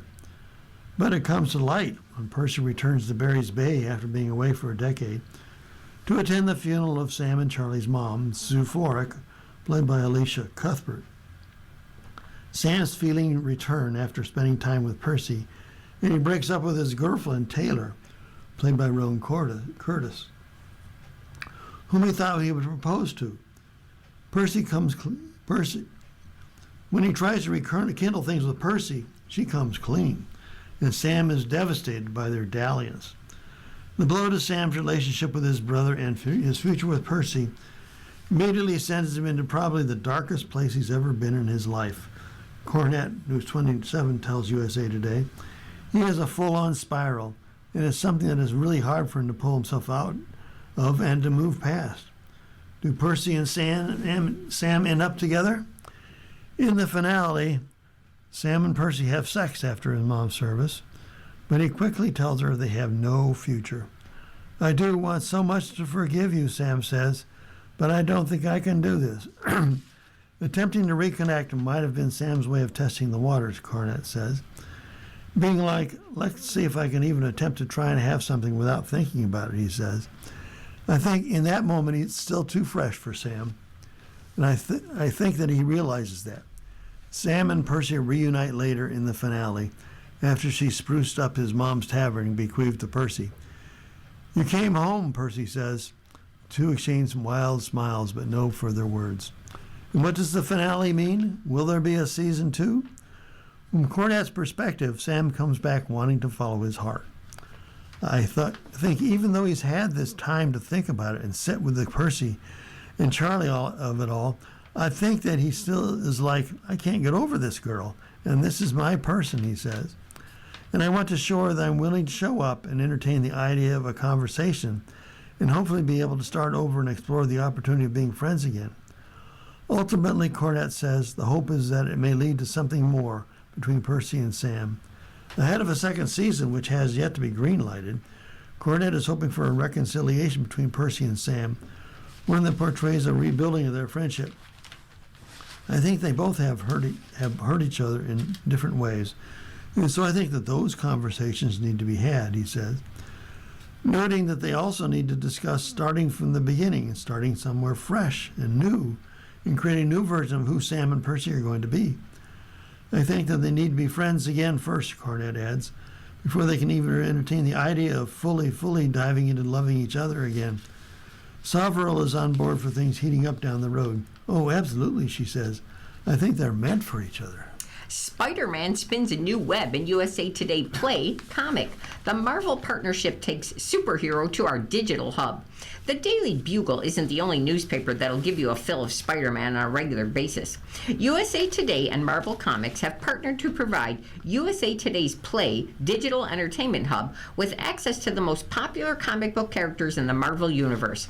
Play will be the exclusive home for the new vertically formatted Spider-Man Today Infinity comic series, which will run for 48 weeks beginning on June 16th, with new issues dropping every Wednesday. Readers also will be able to dig into 1,000 curated archival Marvel comics, ranging from old school classics to the modern favorites. USA Today is the largest news publisher in the country, and so it's always exciting, said Marvel's Spider-Man editor Nick Lowe. And then you pair them with the greatest comic book company in the world, Marvel Comics. I mean, that's chocolate and peanut butter, right? That's the best. Lowe sees Spider-Man Today as the new incarnation of Spider-Man Funnies, says Spidey co-creator Stan Lee and artist John Romita Sr. that ran the newspaper starting back in the 1970s. This is us trying to take up the baton and run the next part of the race. The new series, it features a dream team of artists. We have Al Ewing, who did Venom, and Todd Nauck, who did Friendly Neighborhood Spider-Man, bringing to life a story that will span the entire Marvel universe and is good for fans of all ages, Lowe says. This is just the coolest comic delivered to you in the coolest way possible.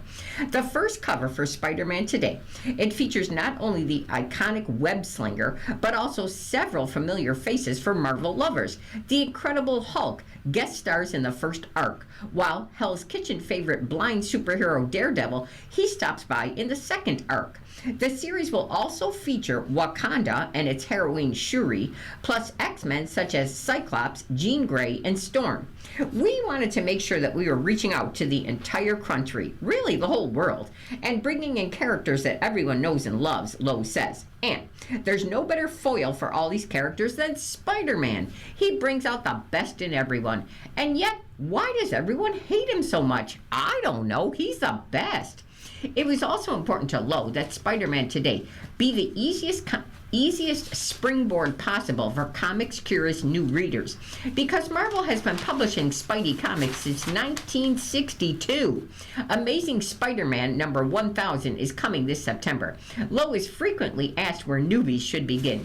While it can be intimidating to new readers, he says, with Spider-Man Today, we wanted to make sure that a new reader could pick this up, start here, and not feel left out. So we kind of hold your hand through it. In fact, you see parts of Spider-Man's origin in each issue as we go through there, and then other characters' origins as we get beyond just that first arc.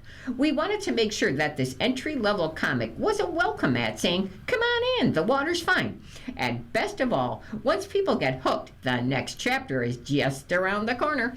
Most comics come out once a month. Amazing Spider-Man comes out every 2 weeks. But that's too long a wait for Spider-Man Today. So we're on every single week for 48 weeks, Lowe says. It's the best way to get your Spider-Man action. Well, we got a little time here, so let's go from spiders to ticks. A disease linked to rabbits and ticks has been found in Colorado. A rare but potentially serious disease tied to rabbits and ticks has been detected in northern Colorado, prompting a warning as human risk rises heading into the summer. Health officials said on June 9th that tularemia was confirmed in a dead rabbit in Laramie County and is likely present elsewhere. Though human infections are rare, the disease can be spread through insect bites, animal contact, airborne dust, making outdoor precautions critical during the peak months. Because tularemia is present in Laramie County, it's important to take steps to avoid infection. Use effective insect repellent, check skin for ticks after being outdoors, keep children and pets away from wild animals, including rabbits and squirrels. And what is tularemia?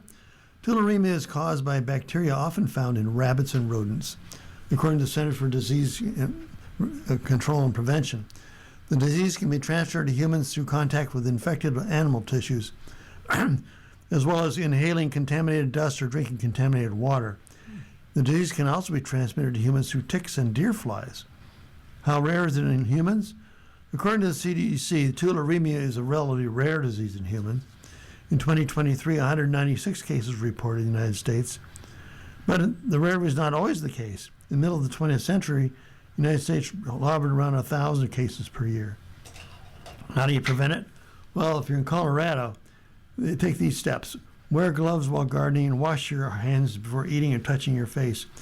Use an EPA-registered insect repellent effective against ticks and biting flies such as DEET or picaridin. Wear a dust mask when mowing or using a leaf blower or digging in the soil. And wear shoes outdoors, especially in areas where dead animals may have been. And use protective gloves to remove dead rabbits or rodents from your property. And here's the Lifeline column. They said, what? The Star's best quotes. When I was 18, I left a bar. I had a beer, and I walked back, and I looked at my car for a second. I thought, you know what? I'm not going to drive anywhere. I turned around and started across the street, and I was run over by a drunk driver. Ryan Reynolds recalled in an interview with GQ saying he suffered severe injuries, including breaking every bone on his left side and spent 4 weeks in the hospital.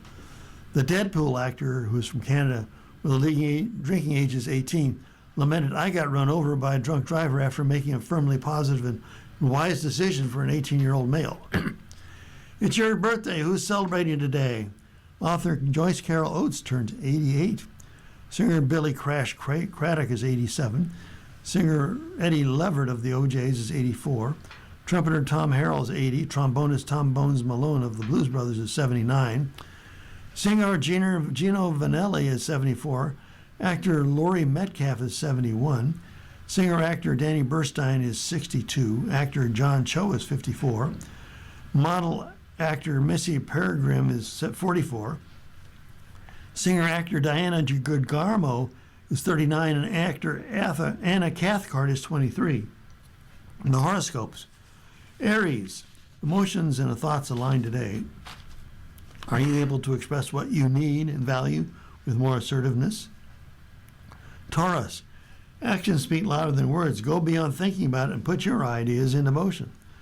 Gemini, calculating behind the scenes, you get a sense of what truly matters. Position yourself accordingly. Cancer, what's on your mind that you're ready to speak up about? Take the initiative during today's Cancer moon. Leo, give yourself space for quiet reflection.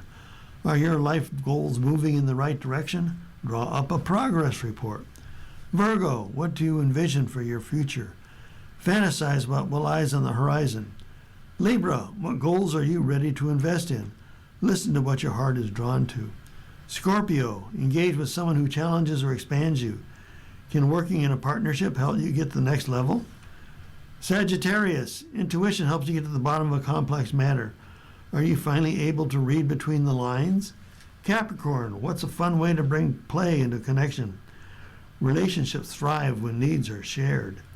Aquarius, list out what needs to get done. The Cancer moon motivates you to tackle tasks that improve your living environment. Pisces, put your ideas into motion today. Your creativity is flowing and needs a practical outlet. You've been listening to a reading of USA Today for Tuesday, June the 16th of 2026. We read the USA Today weekdays at noon. For more information, call 821-55 in area code 716. Your readers today have been Jody. and Alan Blackburn. If you or people you know shop at any of the Dash's supermarkets, please save Dash's register tapes for radio reading. Our agency receives $2 for every $100 in Dash's register tapes. Radio reading has raised thousands of dollars so far. Anyone can drop off their Dash's tapes to the Niagara Frontier Radio Reading Service at 1199 Harlem Road, Cheektowaga, between William and Clinton Streets. Or Dash's tapes can be mailed to the Niagara Frontier Radio Reading Service at 1199 Harlem Road, Cheektowaga, New York, 14227. Any questions on Dash's tapes for radio reading?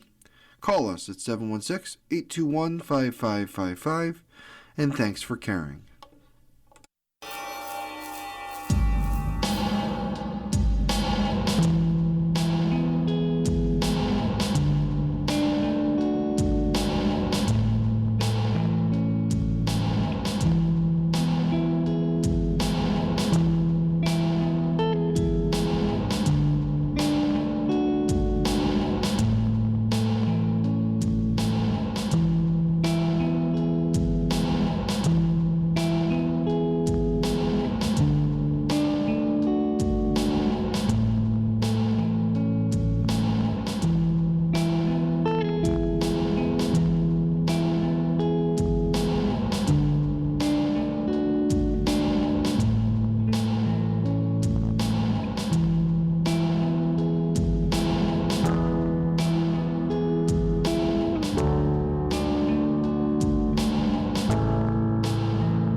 The following program is intended for listeners who are blind, have low vision, or have another print disability,